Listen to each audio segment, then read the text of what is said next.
Hey there, I'm Richard Byrne. I'm the host of Practical Ed Tech. I want to tell you a little bit about my upcoming course, Making and Teaching with Video. Now this is an in-depth look at how to do things like make animated videos, different styles of instructional videos, how to make documentary films with your students.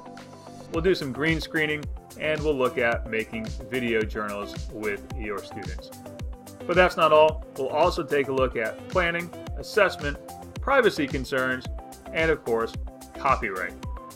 Now, if you're interested in the course, you can go ahead and sign up right here on the page. The next session is starting May 7th at 4 p.m. Eastern Time. If you can't make it to the live sessions, don't worry, because everything is recorded and you can still ask me all the questions that you want.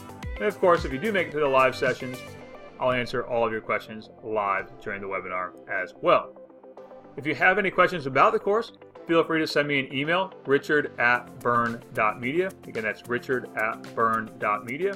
Or if you know you want to join us, just go ahead and click the sign up link right down at the bottom here. Thanks, and I hope to see you on May 7th for Making and Teaching with Video.